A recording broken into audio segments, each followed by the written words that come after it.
Quelles sont les particularités des expressions psychiatriques, déjà des maladies du neurodéveloppement? Premier constat, c'est une clinique complexe à tout âge et qui occasionne souvent des errances diagnostiques et thérapeutiques. Et on a donc une association de symptômes qui ne répondent pas toujours à une approche catégorielle, et je crois qu'on en a suffisamment parlé depuis hier, une hétérogénéité entre ces différentes personnes, une évolutivité en fonction du développement et en plus l'effet de l'environnement qui s'ajoute, et des comorbidités somatiques qui là aussi ne facilitent pas les choses. Le deuxième constat, c'est qu'à l'adolescence et au début de la vie adulte, à ce moment-là, tout va encore plus se complexifier. On va avoir une aggravation, une apparition de difficultés psychiatriques, des difficultés dans le repérage, parce que c'est un adolescent, parce qu'il va y avoir parfois des présentations atypiques, parce qu'il va y avoir des difficultés à verbaliser, une évolutivité des troubles cognitifs lors du remaniement lié à la maturation cérébrale, et on en a aussi parlé, de l'importance du neurodéveloppement, un changement du cadre de soins et des intervenants médico-sociaux, et là aussi, ça change de manière drastique, donc à qui s'adresser, un manque de référents au niveau du somatique, un manque de lien souvent entre psychiatrie adulte et infanto-juvénile, et également l'autonomie qui devient un problème prédominant et le devenir à l'état adulte, avec une déscolarisation fréquente, la nécessité de réviser ou de construire un projet d'insertion dans certains cas, sans compter bien sûr les familles qui souvent sont épuisées, inquiètes et qui ne s'attendent pas du tout à voir l'éclosion de nouveaux troubles psychiatriques ou de difficultés psychologiques importantes à cet âge. Donc, en plus, la dimension neuropsychologique est quelque chose de fondamental et vous allez le voir, ça va être un fil rouge pendant cette intervention, avec de multiples atteintes cognitives, par exemple dans ce qui va être une schizophrénie ou des troubles schizophréniformes, avec l'efficience intellectuelle qui va être touchée, la mémoire épisodique, la mémoire de travail, l'attention, les fonctions exécutives, la cognition sociale, tout ça va entrer en jeu. Les dysfonctions sociales et la qualité de vie va être associée directement aux fonctions cognitives et aux symptômes psychiques. Et quand on prend l'exemple de la microdélétion du chromosome 22 dont on a parlé ce matin, il faut savoir que la cognition sociale est carrément un trait intermédiaire, prédicteur d'une évolution psychotique. Donc, véritablement, on se met à avoir des dimensions qui vont entrer en jeu de manière prédominante pour l'insertion sociale et l'autonomie.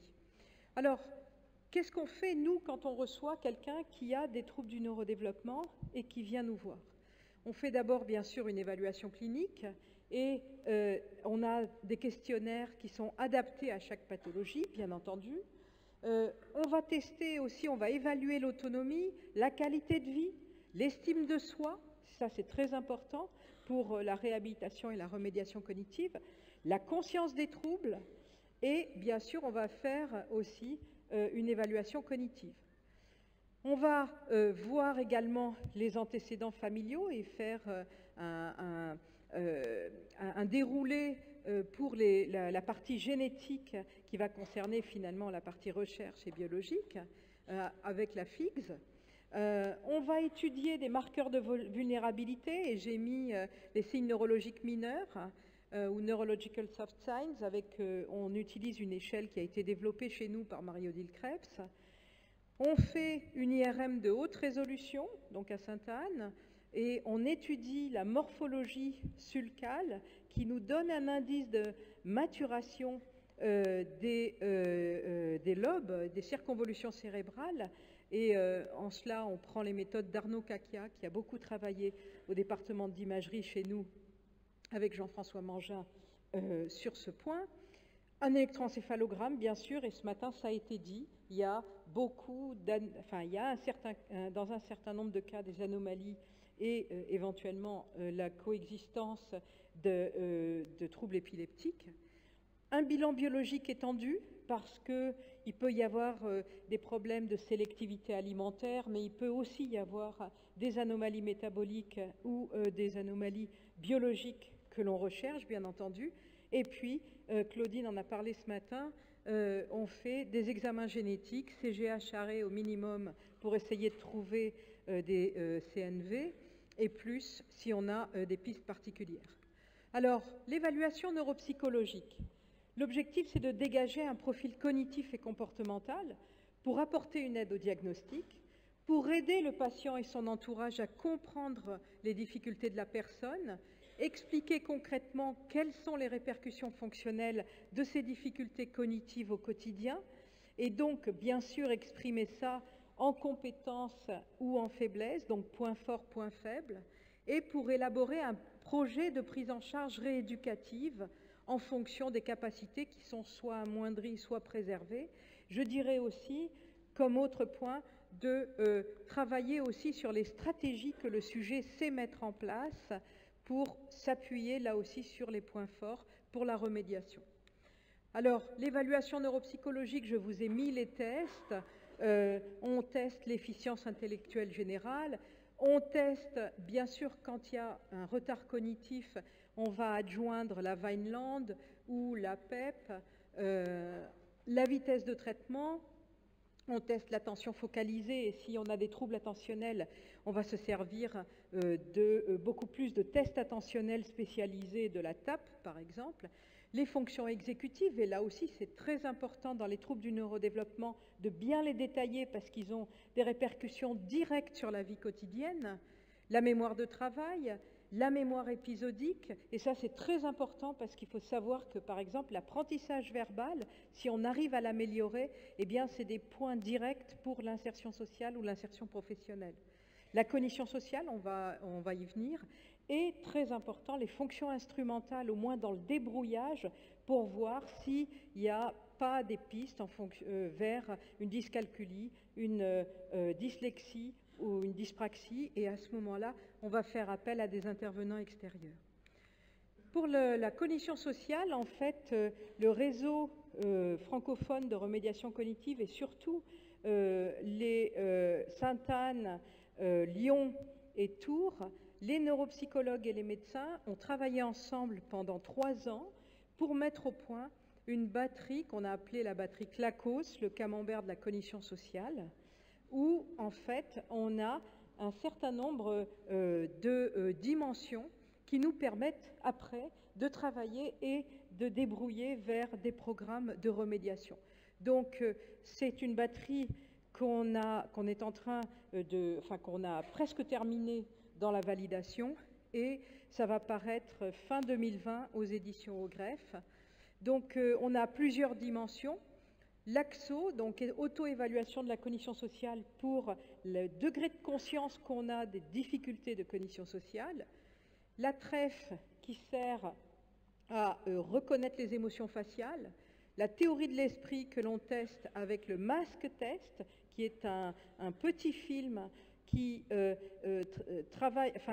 qui permet d'évaluer les interactions sociales complexes entre adolescents. Le style attributionnel avec un questionnaire où on voit si la personne a des tendances persécutives ou des tendances de biais de jugement. La perception des connaissances sociales avec le perso où on voit si la personne sait extraire une convention sociale, sait la comprendre.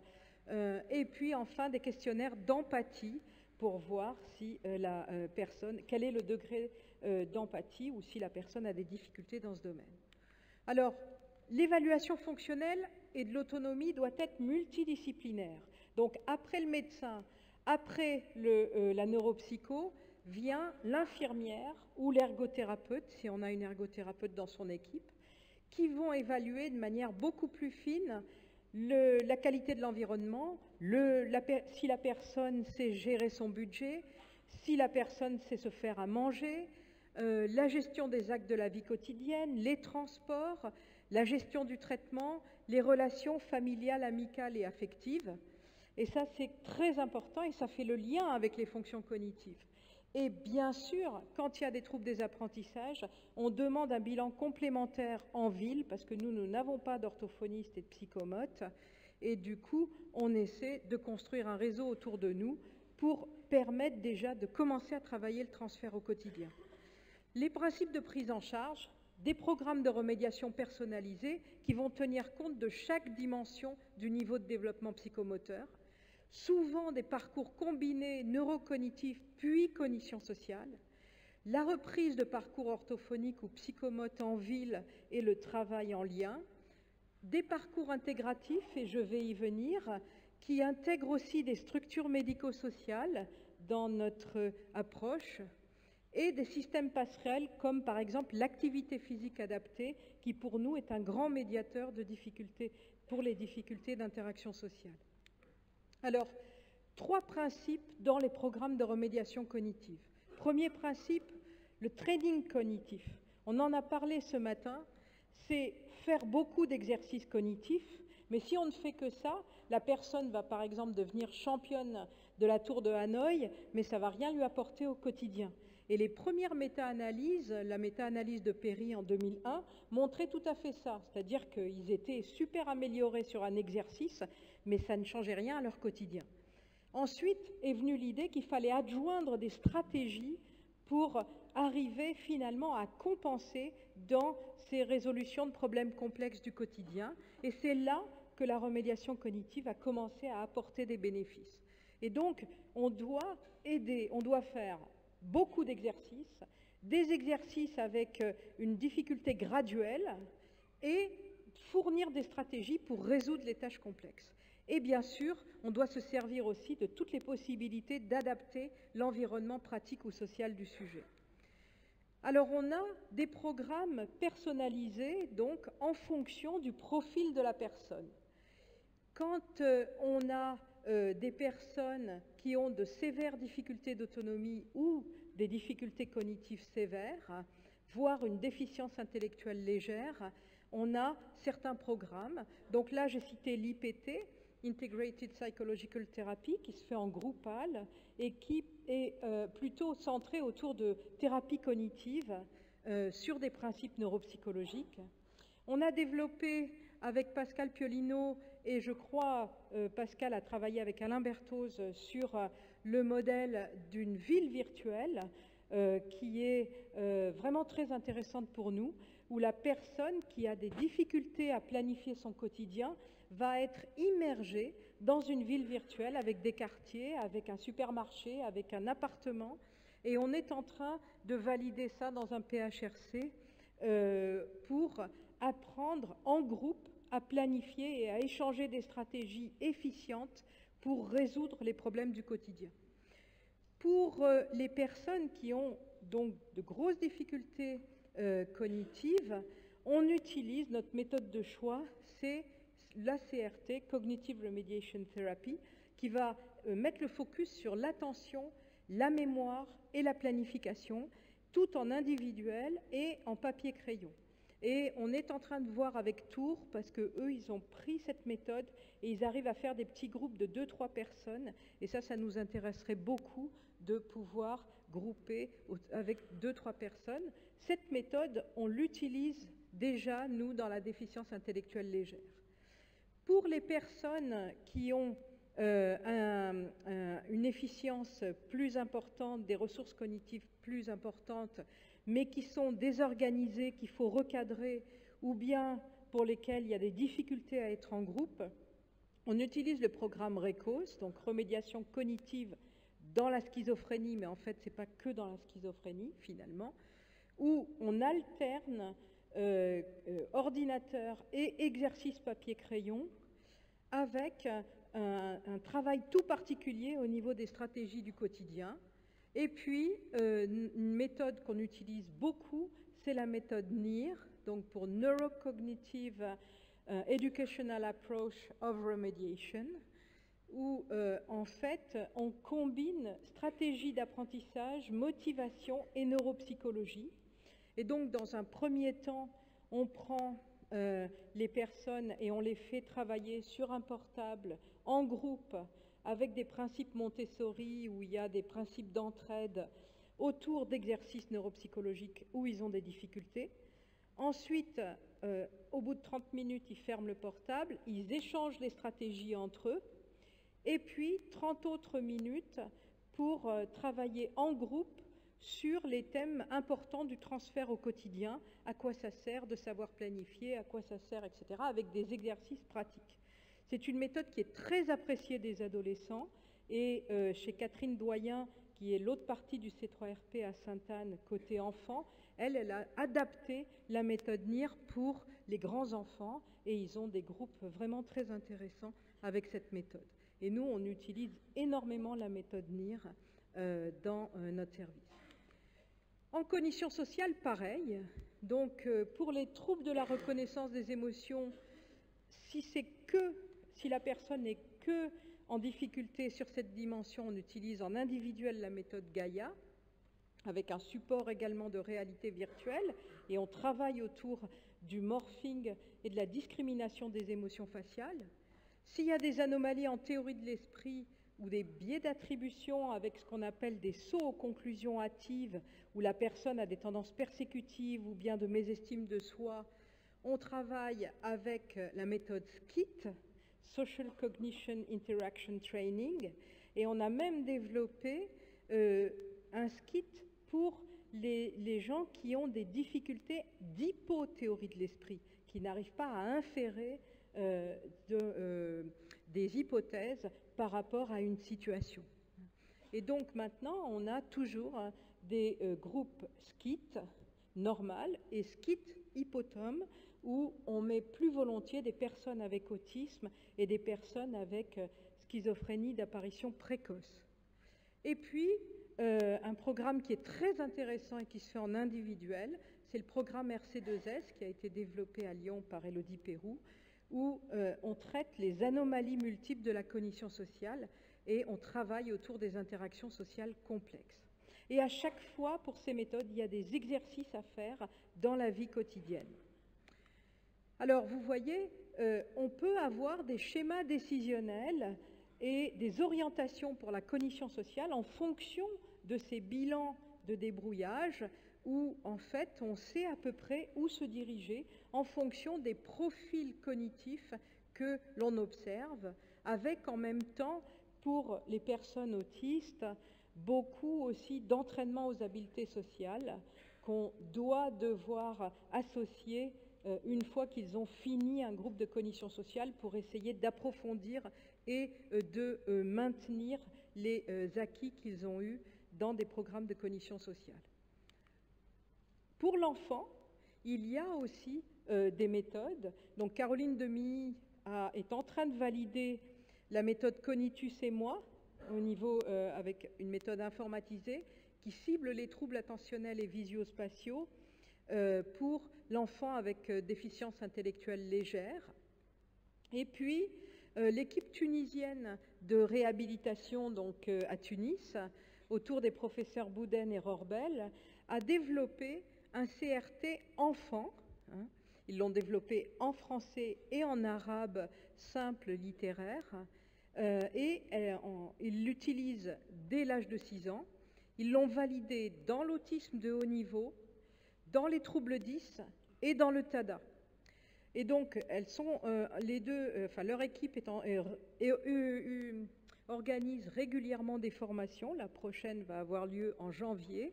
Et on est en train de travailler autour d'une adaptation de la méthode CRT enfant pour le retard cognitif de l'adulte avec plusieurs équipes de CESAD et avec l'équipe de Dominique d'ailleurs, pour voir si on ne peut pas adapter ça pour la déficience intellectuelle légère et pour la déficience intellectuelle modérée. Donc on vient de commencer à décider de travailler autour de ça et on va essayer de pousser le plus loin possible cette possibilité, ce travail.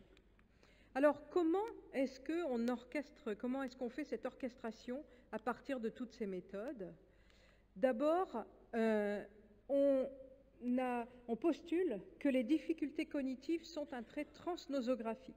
Et finalement, on les trouve dans plusieurs difficultés psychiatriques Et donc, si on met le focus sur les fonctions cognitives, finalement, ça permet d'adopter une même clé pour décrire des difficultés sur plusieurs dimensions, finalement qu'on soit en train de travailler avec des somaticiens, avec les familles, avec les patients, avec le milieu médico-social. Si on se met tous à parler des fonctions cognitives, on se retrouve tous sur le même terrain. On se coordonne autour d'un projet de remédiation cognitive réhabilitation et on décide qui va être le pilote. Le pilote, c'est celui qui a l'idée la plus claire et la plus cohérente du projet qui se construit et se co-construit avec la personne. Du coup, ça peut être quelqu'un du médico-social, ça peut être quelqu'un, un médecin libéral ou une psychologue, ça peut être quelqu'un du centre de remédiation. Mais il faut toujours qu'il y ait le pilote qui construise ce parcours. Il faut ce coordinateur de parcours et il faut envisager une trajectoire qui va faire passer du soin à l'empowerment pour le rétablissement. Et en France, on a de la chance parce que la sectorisation et les liens sur le territoire et le maillage médico-social sont finalement un ferment idéal pour toutes ces techniques. Alors, comment faciliter l'empowerment? Comment intégrer ces prises en charge et se coordonner? Là aussi, c'est quelque chose qui doit être très personnalisé, mais quand on monte une plateforme de remédiation et de réhabilitation, il faut avoir tout ce réseau à proximité. Donc, avoir des gens qui vont faire de la psychoéducation, des thérapies comportementales de gestion du stress ou d'affirmation de soi, des entretiens motivationnels s'il y a des troubles de l'insight ou des difficultés de recours aux toxiques, de l'entraînement aux habiletés sociales, travailler autour du logement inclusif avec des partenariats avec des bailleurs sociaux, des appartements thérapeutiques, etc., où on peut travailler l'autonomie, les activités physiques adaptées, je vais en parler, le soutien à l'emploi avec un réseau de partenaires médico-sociaux où il va y avoir des chargés d'insertion, des job coachs, la remédiation cognitive qui doit être prévue dans une dynamique temporelle d'insertion et bien sûr l'aide aux aidants. Alors, un point très important, c'est le transfert des acquis, comme je disais tout à l'heure. Et là, vous avez des exemples de transfert des acquis en milieu médico-social où on a travaillé entre partenaires infirmières et moniteurs des AT. Et vous voyez, avec des personnes avec déficience intellectuelle légère, on a pris des exercices de catégorisation de mots de la méthode CRT. On a pris les mêmes codes de surligneurs pour du conditionnement alimentaire pour les différentes catégories de chocolat. Et ensuite, le moniteur a pris les mêmes codes de couleurs sur les étagères où se trouvaient les chocolats. Et en fait, ça a accéléré tout le groupe de personnes qui travaillaient en conditionnement alimentaire. Et ça a permis, notamment, à cette personne que l'on a entraînée de passer d'un mi-temps à un plein temps dans son ESAT. Pareil, on a travaillé à partir de la rotation mentale, puis le pliage, et ensuite la personne est devenue beaucoup plus rapide dans le pliage des boîtes de chocolat. On a travaillé aussi avec des textes, la décomposition de textes, et ensuite une amélioration de la saisie informatique pour ceux qui voulaient faire de la saisie informatique. Alors, on a développé beaucoup ces techniques de transfert des acquis au quotidien. Donc, je vous ai parlé du jeu Maturin, et là, c'est évident qu'il y a du transfert des acquis, mais chez nous, dans notre pôle du secteur du 15e arrondissement, il y a des case managers qui viennent, qui assistent aux séances, et après, qui travaillent en foyer de post-cure et dans les appartements thérapeutiques pour reprendre les progrès que font les patients directement au niveau écologique. Également, on a pris les exercices cognitifs de la méthode CRT et on a enrichi avec des tâches à domicile en prenant des principes de goal management training pour apprendre à focaliser son attention et à décomposer en toutes petites tâches. Monsieur Pouchet, ce matin, en parlait. Et donc, c'est ce qu'on fait. On décompose en tâches vraiment élémentaires pour arriver après à résoudre des problèmes complexes, pour améliorer les fonctions exécutives et l'attention focalisée. Et on s'aide avec une personne support sur le lieu de vie du patient. La personne support, ça peut être un soignant, ça peut être quelqu'un de la famille, ça peut être un moniteur des AT. On fait à chaque fois du prolongement et c'est particulièrement adapté au travail et aussi à l'autonomie avec des case managers ou des éducateurs. Et donc, on a enrichi le manuel de la CRT et maintenant, on fait ces formations. On a la première formation sur l'enrichissement de la CRT et le transfert au quotidien en mars 2020 à Sainte-Anne. On se sert beaucoup de l'activité physique adaptée et en fait, on a pris le manuel de Cognitive Remediation Therapy, de la CRT, et on en a fait des exercices ludomoteurs. Et en fait, ça permet d'aborder les problèmes d'appréhension corporelle, mais ça permet aussi de rentrer dans certains symptômes clés pour les personnes avec autisme ou avec schizophrénie, par exemple l'expression des émotions, par exemple les interactions sociales, et ça prépare finalement à des groupes de remédiation, soit neurocognitifs, soit d'interaction sociale, et on a publié un livre autour de Laurence Kern, qui est le professeur de STAPS à Nanterre, qui a développé tout ça et qui travaille avec nous depuis 4-5 ans. Donc c'est un livre disponible aux éditions Duno, fait par Kern et Marchetti, où elle décrit tous ces programmes et tous ces exercices qu'elle a imaginés avec ses élèves. Alors, on a un modèle en même temps que j'ai appelé le modèle tremplin pour le rétablissement, à savoir que, en fait, quand un patient est stabilisé et éligible pour la remédiation, avec une ébauche de projet de réhabilitation, on va tout de suite aller voir le compartiment administratif pour savoir où on en est, est-ce que le dossier a bien été envoyé, s'il y a des modifications, lesquelles on doit faire, etc. Et on connaît les délais de retour des dossiers, quel que soit le département autour de Paris. Et on va aussi regarder le délai d'admission dans certaines structures, ou bien s'il y a une passation de concours, ou s'il y a une reprise d'un travail ou quoi que ce soit. Là aussi, on va avoir une idée du délai d'admission. Et on sait que les bénéfices cognitifs, on le sait par les méta-analyses, ça dure 6 à 8 mois. Donc finalement, on fait une rampe de lancement et on essaie de faire un fondu enchaîné en faisant un rétro-planning pour tomber sur le bon créneau pour entraîner la personne dans les méthodes de remédiation. Et une fois le programme terminé, on fait un coaching mensuel par l'infirmière. Et si l'infirmière voit que la personne a besoin d'être remobilisée, eh bien à ce moment-là, tout est prêt pour remobiliser la personne. On a mis le compartiment du job coach et c'est assez marrant parce que je l'avais mis à partir de la fin du programme. Et puis ce matin, j'ai modifié parce que notre coopération avec les structures médico-sociales est maintenant tellement intéressante et aboutie que les job coachs viennent maintenant en cours de programme de remédiation et commence à préparer les jeunes pour ce qui va être après le travail d'insertion professionnelle et démarre pour certains qu'ils sentent prêts le job coaching dès l'étape de remédiation cognitive. Et donc on va essayer d'élargir encore plus ça pour quelles que soient les méthodes de remédiation.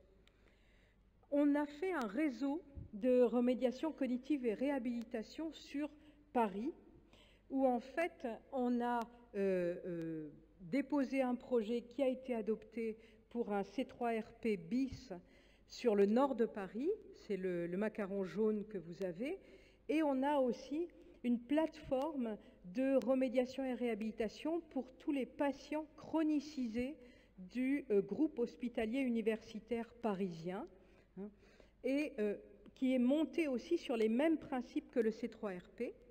Et puis, on a réuni dans un comité de pilotage qui se réunit tous les 2 mois, un grand nombre d'hôpitaux de jour de Paris qui sont orientés réhabilitation et tous les foyers de post-cure publics de Paris. Et comme maintenant on se connaît bien et ça fait 2 ans qu'on travaille ensemble et qu'on a homogénéisé nos techniques, on a convié maintenant les grands partenaires médico-sociaux parisiens et Petite Couronne, et on travaille, on fait des staffs cliniques tous les 2 mois autour de parcours complexes alors soit présentés par le médico-social, soit présentés par le sanitaire, pour réfléchir ensemble à des solutions et mieux se connaître. Et ça nous a amené des dimensions fantastiques qu'on n'imaginait pas, parce que finalement, pour nous, des patients qui nous paraissaient, entre guillemets, incasables, pour eux, ils trouvent des solutions et du coup, ça élargit nos horizons et ça donne des messages très intéressants pour les familles et pour les patients. Alors, je vous illustre ça par un cas clinique, s'il y a encore un peu de temps. Joséphine, donc Muriel va être contente, elle aime beaucoup Joséphine. Donc, Joséphine elle a actuellement 20 ans et on l'a vu à l'âge de 17 ans. Elle arrivait pour déclin cognitif lors de la 2e année d'études en arts appliqués. Elle a un tableau schizophréniforme où prédomine une désorganisation, un discours diffluent, hermétique et des explosions caractérielles. Un diagnostic de schizophrénie est alors donné à la patiente et sa famille par une consoeur dans notre service. Mais en même temps, Joséphine a un profil longiligne, des extrémités effilées, un strabisme divergent, des troubles de la coordination motrice et de la latéralisation. Dans l'enfance, on retrouve une dyslexie, une dyscalculie, des troubles des interactions sociales. Joséphine est longtemps suivie par une orthophoniste avec une approche logicomate. Elle décrit un parcours scolaire très laborieux et des difficultés attentionnelles. Malgré des périodes allant jusqu'à 10 heures de travail par jour, Joséphine tourne autour de la moyenne au niveau de ses notes. À l'examen clinique, elle remplit les critères de schizophrénie avec une dimension en même temps de mésestime de soi, de fatigue très importante. Elle n'a pas de caractère ni de trait autistique. L'IRM est normal, mais au niveau génétique, on trouve une microdélétion du chromosome 17, touchant probablement une protéine précurseur de la dopamine, ainsi qu'une diminution de la vitamine B12. Et la localisation de la microdélétion pourrait expliquer la fatigue, l'effort intense que doit fournir Joséphine pour se concentrer, la désorganisation et les affects dépressifs. L'examen neuropsycho montre un raisonnement à la moyenne, des troubles attentionnels importants, des troubles des fonctions exé, un ralentissement psychomoteur, des troubles des fonctions instrumentales et un déficit en théorie de l'esprit. Donc du coup, on construit avec elle et avec ses parents le parcours d'insertion, alors qui comporte un volet médical, devant les troubles de l'humeur, les conduites explosives et l'importance des troubles attentionnels. Un traitement par aripiprazole, l'Abilify, est introduit à faible dose, à visée thymorégulatrice, du méthylphénidate pour les troubles attentionnels et du citalopram pour les affects dépressifs.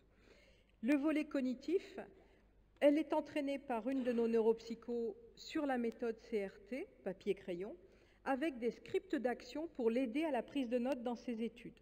Elle fait à ce moment-là des études de géographie. Puis ensuite, on va compléter par un programme qui s'appelle Tom Remède, qui travaille sur la théorie de l'esprit pour améliorer ses interactions sociales. Okay.